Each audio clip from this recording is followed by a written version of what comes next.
अस्सलामुअलैकुम। आज हम गला नंबर 6 स्टार्ट कर रहे हैं। गला नंबर 6 में आप देखें 3 इंच हमने गले की चौड़ाई और 8 इंच जो है हमने गले की लंबाई ली है। आप चाहें तो स्केल की मदद से भी लाइन लगा सकते हैं। अगर आपके पास स्केल नहीं है तो फिर आप इंचीज़ टेप की मदद से भी निशान लगा सकते हैं।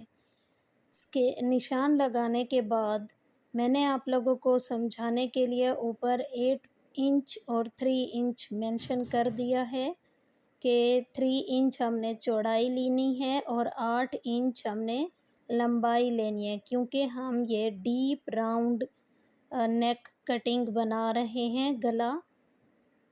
ठीक है जी, जब ये हमारे निशान कंप्लीट हो जाएंगे हम स्केल की मदद से इस पर लाइंस लगा लेंगे। अगर हमारा गला 8 इंच का है तो फिर हम 4 इंच की लंबाई पर एक निशान लगाएंगे और इस तरह का राउंड स्केल ऊपर रखेंगे।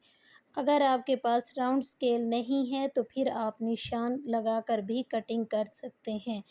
वैसे तो गले की कटिंग जो होती है वो पहले बाहर वाले गले की कटिंग होती है, उसके बाद ही हम अंदर वाले गले की कटिंग करते हैं।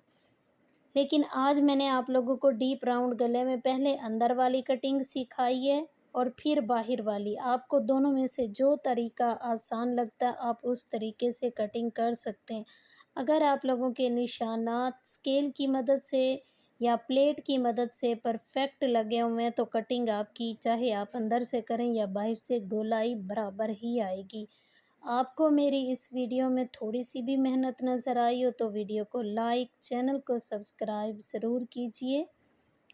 मिलते हैं नेक्स्ट वीडियो में, तब तक के लिए अपना ख़याल रखिएगा। और गला नंबर 7 के लिए आप मुझे राय दीजिए कि इस पर गला नंबर 7 किस डिज़ाइन पर होना चाहिए।